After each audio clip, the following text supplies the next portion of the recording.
What is up, everybody? Today is May 1st, and it is officially Lupus Awareness Month. I'm so happy you're here. Lupus is the biggest part of my life and is what has caused my life to be what it is today.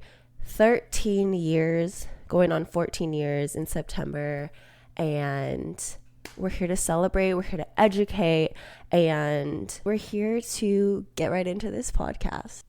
So, if you're here, I'm assuming you have lupus, know someone who has lupus, or you just want to learn more about this very unknown, mysterious disease. Lupus is such an unknown disease that looks and feels like many diseases. It is one of the hardest and longest to diagnose someone with lupus because lupus pretty much mirrors multiple diseases at once, and every single person has a different reaction to the disease.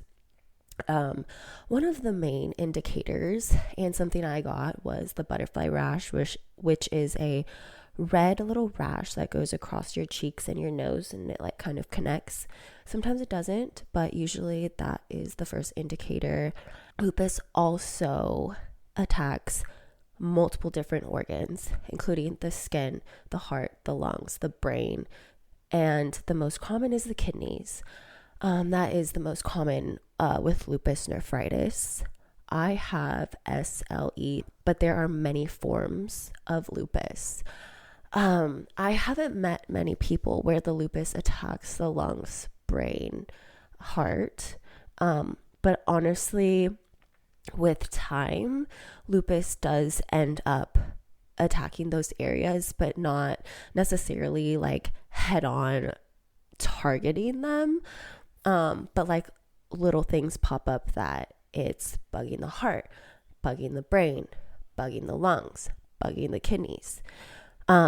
Majority of people that are diagnosed with lupus end up getting kidney.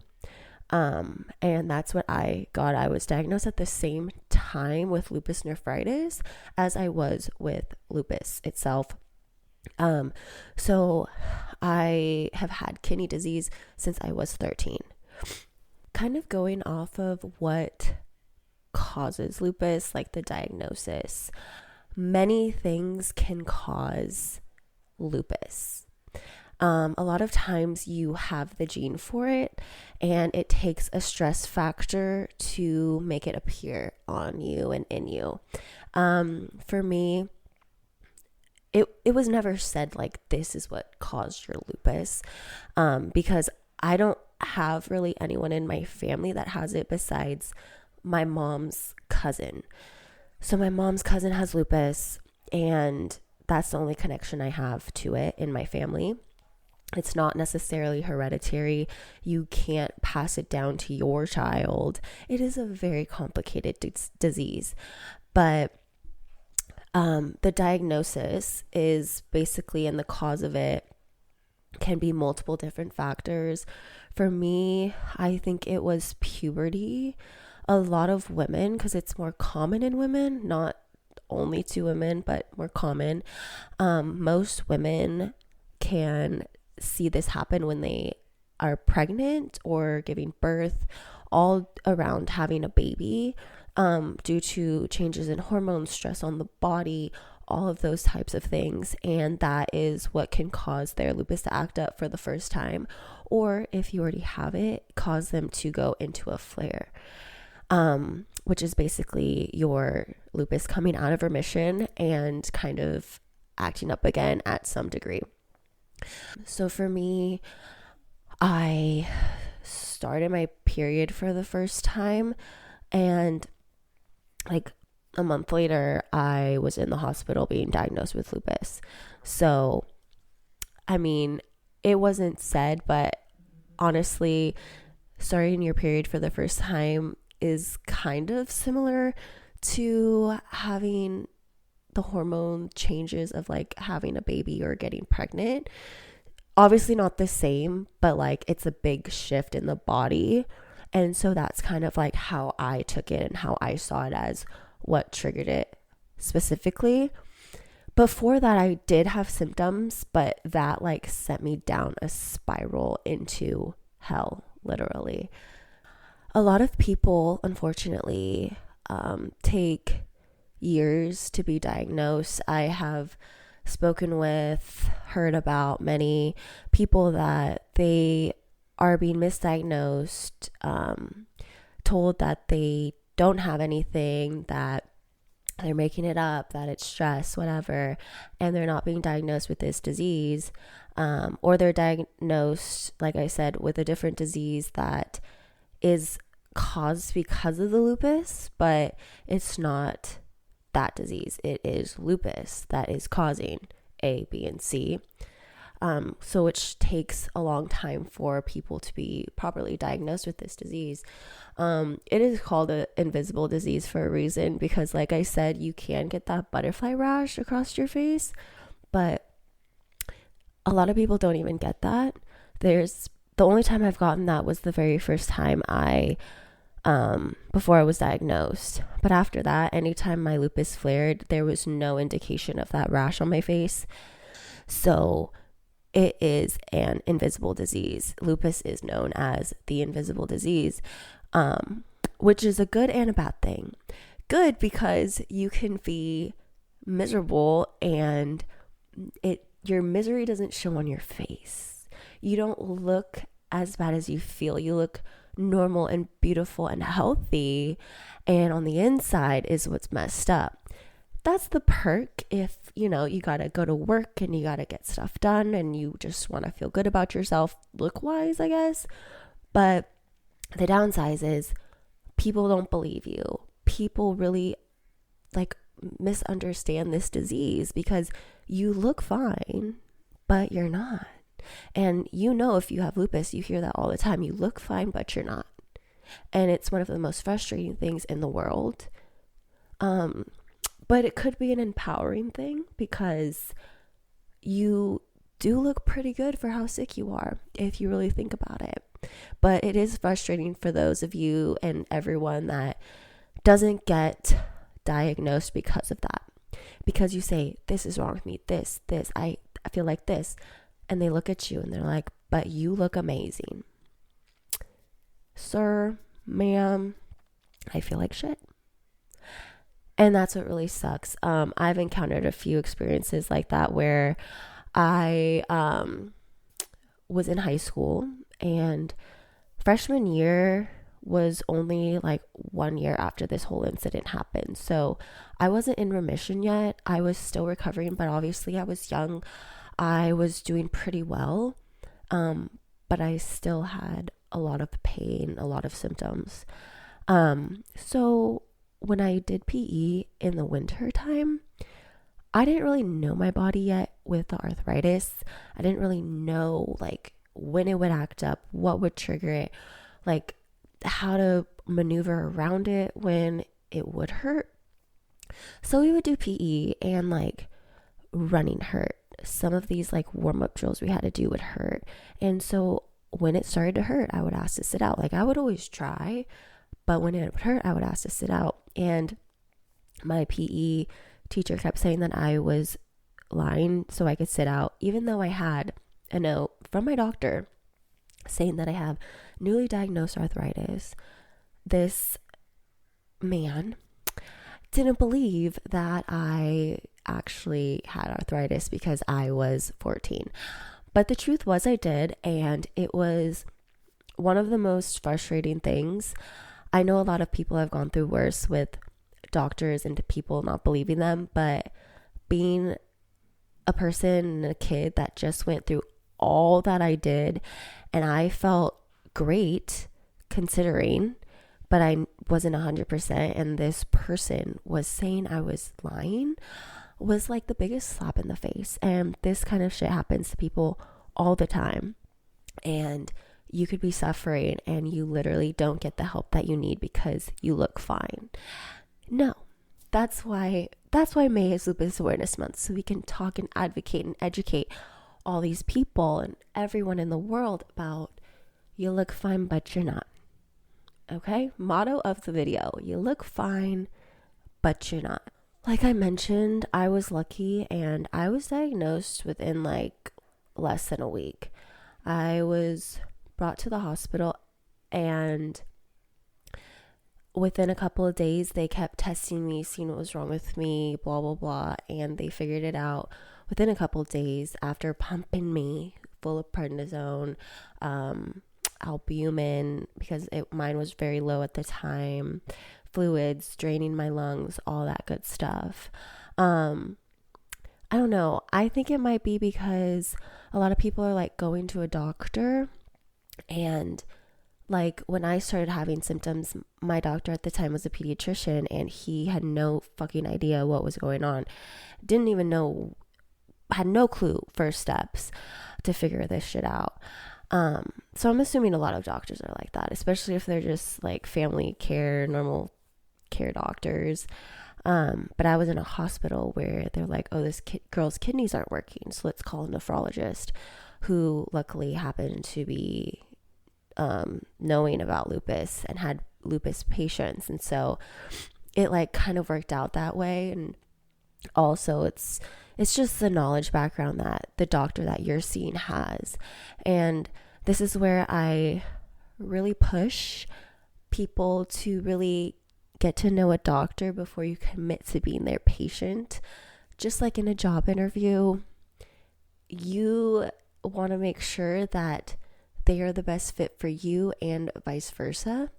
And people think it's funny that I interview my doctors that I am wanting to see, but honestly, it's the best thing that I ever started doing because it has saved me a lot of time, frustration, misdiagnosed medication, all that type of shit. The instant, not trying to talk shit, but the instant that I started my dialysis unit out here in Arizona, instantly I knew they didn't fucking know shit. And essentially is why I got as sick as I did and almost fucking die. But that's a whole nother story. But the current nephrologist I have out here right now, literally, I had an appointment with a different one, and I could just tell from the start that he was not going to be a fit for me.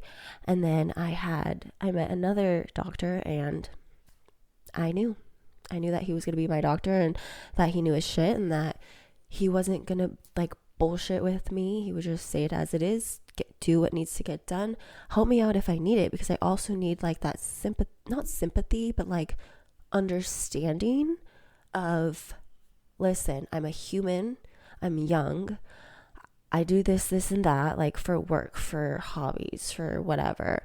And I need your understanding on all of these things while also living with this disease, and you can work with me. It's not just I'm living as an older person who's retired and can just drop everything whenever I want or whenever they want and just do what needs to be get done. No, this is my life.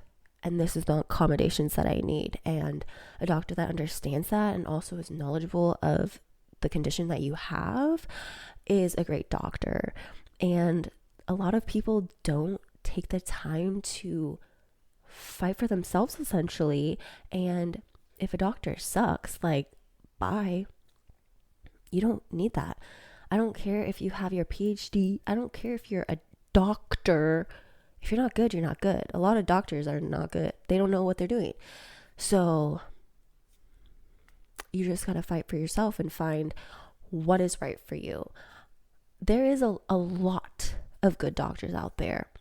There's just those few that ruin it for everyone. And that's why you just got to kind of figure out, ask a few questions, put some situational questions out there, like in an interview, and see if they're a right fit for you. And I promise you that that's the best advice I can give when it comes to being diagnosed with anything or getting anything done or staying in remission or getting to remission. Interview your doctors and find out if they're the good fit for you, because that's the difference between staying sick forever, being undiagnosed forever, and living a good, happy, healthy life. Just saying.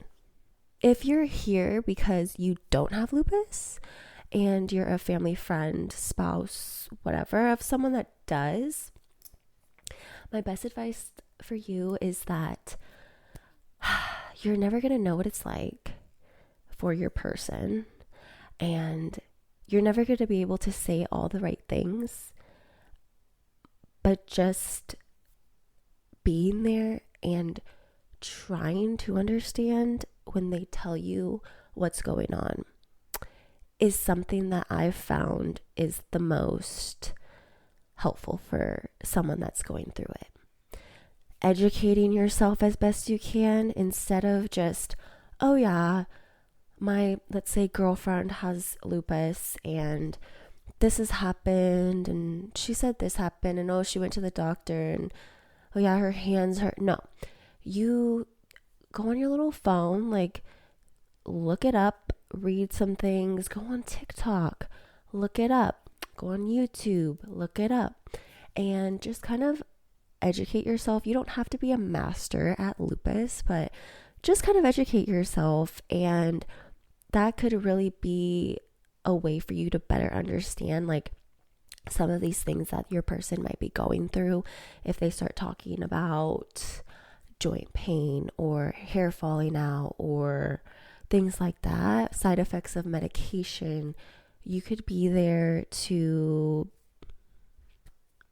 already know a little bit, not firsthand, but from what you've read or what you've heard and stuff like that. And I think someone that wants to know more about what's going on with the person they love is very, very like heartwarming, and it makes you feel better being the person that's going through that.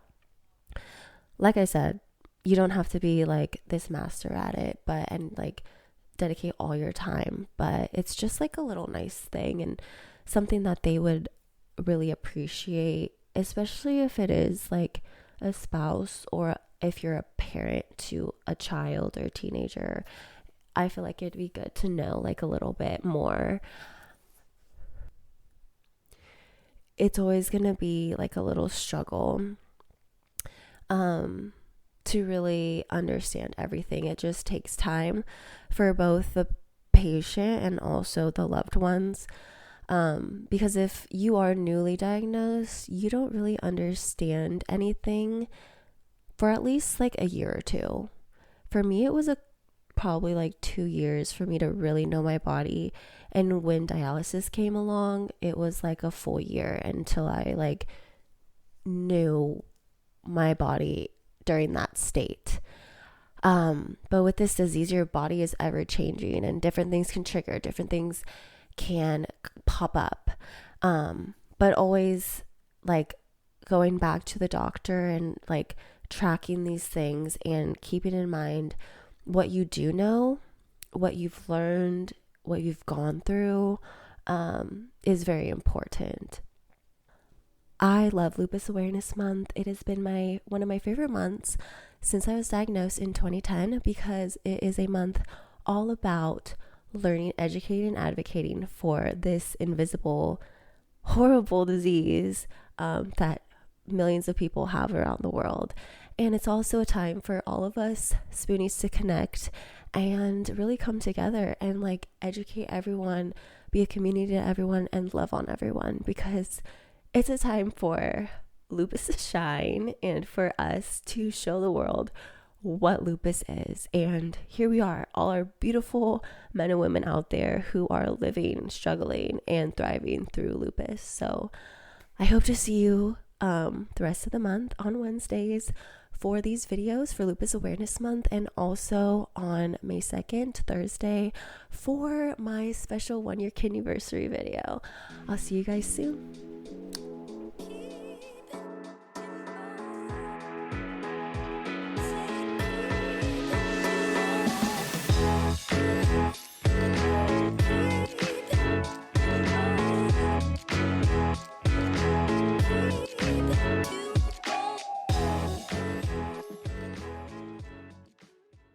Oh my god, we're in Hawaii.